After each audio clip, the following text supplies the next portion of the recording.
दिवाळीमध्ये आपल्याला वेगवेगळ्या पद्धतीचं फराळ करावा लागतो, चिवडा करावा लागतो, त्याबद्दल तुमचं काय म्हणणं आहे? Can I? आहे ना. थांबा ना. कशाला हवी शेव, कशाला हवी चकली? वा वा वा. कशाला हवी शेव, कशाला हवी चकली? चखण्याला पाहिजे मला.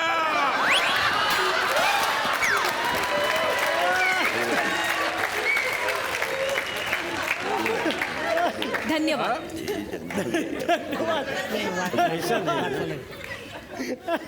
तुम्ही काय मध्ये मध्ये बोलताय? काय तुम्हाला अक्कल आहे का? हा का प्रश्न आहे काय?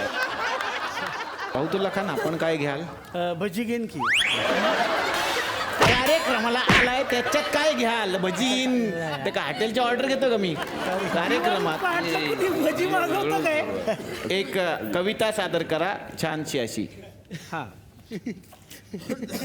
नवी कल्पना, वा वा वा नवी आशा, वा वा नवी प्रेरणा, वा वा नवी अपेक्षा. वा वा.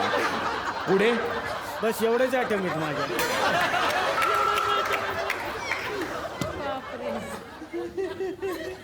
आयटमची नावं सांगता कवितेत? जरा काहीतरी एक वेगळं, एक दर्जेदार कोणीतरी कविता घ्या त्याच्यावरती. एकमेकांचा असं तुम्ही जीव घेऊ नका एकमेकांचा, कळलं का? एकमेकांचा घेऊ नका जीव, एकमेकांचा घेऊ नका जीव, घ्या शीतलचं गुडलक. बरोबर. एकमेकांचा नका घेऊ जीव, घ्या शीतलचं गुडलक, ते आपल्या येईल कामी. वा वा वा वा. ते आपल्या येईल कामी. पण मला आवडते अजिंक्यची मामी.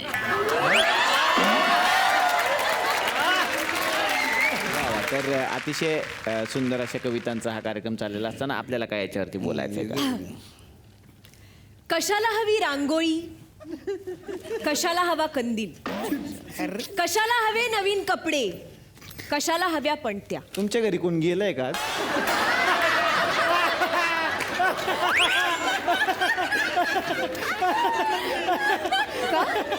ही दिवाळी आहे, वर्षातनं एकदा करतो, तर काय नाट लावली आल्यापासून? ते कशाला आलं, बिलच येईल, ते कशाला पाहिजे कपडे, आणि कशाला हे पाहिजे? आणि तुम्हाला नको तर तुम्ही नका घेऊ ना. आमच्या घरी हाय दिवाळी आता. तुमचं नक्की प्रॉब्लेम काय? का ब्रेकअप झालं तुमचं? अरे दुपटी, अरे रडा लागला मॅडम.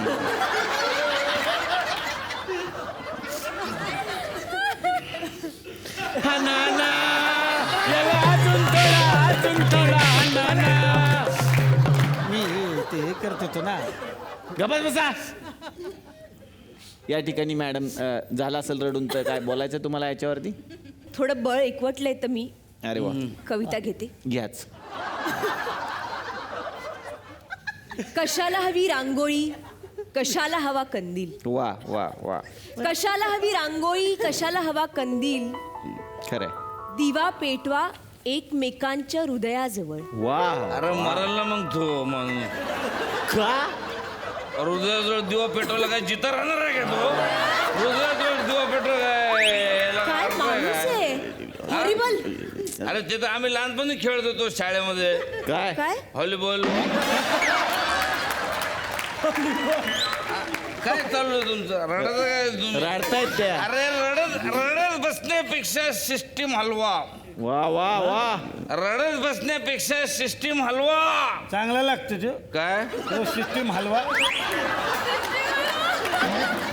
तुम्ही हा ना एकदा, तुमचे बाकी आहेत ते. अरे बावड्या. शिवीने द्यायचे. बावड्या नाव आहे तुझं. अरे रडत बसण्यापेक्षा सिस्टीम हलवा आणि दाखवून द्या प्रस्थापितांना आपले खुन्नास.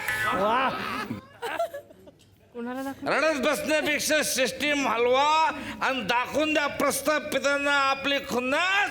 अरे आमची इथे दिवाळी नाही, फटाके नाही, आणि कबड्डीला फक्त बोनस. वा वा वा. अशा पद्धतीची त्यांनाच कळणारी. तुम्ही मोठे कवी आहे, आम्हाला नाही जमत प्रत्येक वेळेस. ऐकू नको. झोप झोप. तर आता मला वाटतं की या कार्यक्रमाचा समारोप करण्याची वेळ आलेली आहे, आणि भाऊतुल्ला खान, तुमच्या गाण्यांनी आपण याचा एक समारोप आपण करूया. एक दिवाळी पहाटच्या निमित्तानं आपण एक सामाजिक गाणं या ठिकाणी घेताय. घ्या.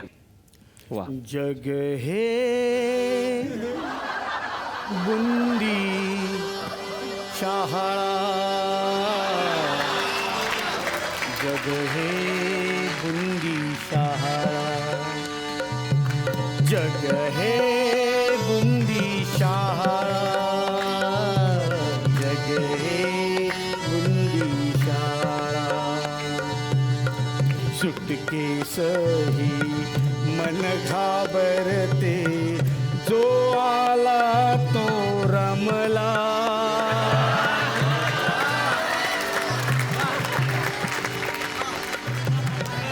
जो आला तो रमला.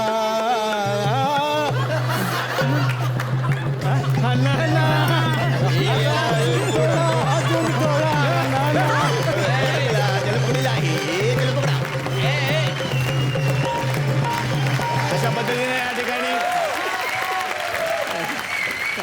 अशा पद्धतीने या ठिकाणी ही दिवाळी पहाट पाण्यात गेलेली आहे. तर आपण भेटूयात पुढच्या दिवाळी पहाटला, जर हे जगले वाचले तर. आता येणार आहे नंदिनीकडे. नंदिनी अर्थात धनश्री काडगावकर. धनश्रीला प्रेमानं सुपरस्टारमध्ये सगळे धनी म्हणायचे, आज हेअरस्टाईल बघून मुनी म्हणावंसं वाटतं.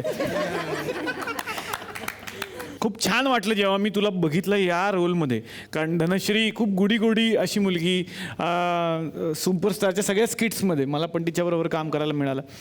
पण अचानकपणे एक निगेटिव्ह शेड असलेली व्यक्तिरेखा, आणि मला पण मी सरप्राईज झालो होतो की आता धनश्री आहे आणि तू इतकं सुंदर करते की मला तुझा राग येतो. पण हे तुझं क्रेडिट आहे, हे तुझं क्रेडिट आहे. कसं वाटतं? अगदीच निलेश, तू म्हटलास तसंच आहे. मला स्वतःला सुद्धा हे करताना फार कठीण वाटलं होतं सुरुवातीला, कारण जसं तू म्हणालास तसं मी कायम गुडी किंवा एक चांगली मुलगी असे रोल प्ले केले होते. पण ऑफकोर्स परत एकदा सुबोधदादाचा मला फोन आला आणि कॅरेक्टर जेव्हा डिस्क्राईब केलं तेव्हा मला स्वतःलाही टेन्शन आलं होतं की इतकं ड्रास्टिक चेंज आपल्या अभिनयामध्ये करणं शक्य आहे का आपल्याला. मला स्वतःला असं वाटायचं की इतकी मेलोड्रॅमॅटिक किंवा इतकं कोणी वाईट कपटी असू शकतं का. मग हळूहळू कोल्हापुरात जसं आम्ही काही जणांशी भेटायला लागलो तसं जाणवायला लागलं की नाही, अशा पद्धतीचे कुटुंब आहे. सतत सासऱ्यासमोर गेलो की सतत एक तो पदर घेणं वगैरे हे नाहीच ना, म्हणजे झेपतच नाही आपल्याला. झेपतच नाही. फारच माझ्या स्वभावाच्या अगदी विरुद्ध आहे हे कॅरेक्टर. अनिकेत सरांचं असं म्हणणं आहे की वाड्याच्या बाहेर जेव्हा एखादा माणूस तुला मारायला येईल तेव्हा मी समजेन की मला भीती वाटते. खरंय तेव्हा कॅरेक्टर लोकांपर्यंत पोहोचेल. जेव्हा वाड्याबाहेरून दगड येईल हिच्या अंगावर 10, तेव्हा तिचं कॅरेक्टर लोकांपर्यंत पोहोचलं. तुम्ही असं सांगितलं ते ती का बरं करेल दगड बिगड. दगड बिगड नको, हेल्मेट घालून धनश्री बाहेर, असं नको. आणि तुला माहितीये मी किती घाबरते. आता 10% पोहोचले. निलेश सरांना राग आलाय तुझा? ना, अजून आला पाहिजे पण मला कमी राग येतो. निलेश सर आणि निलेश सर. हा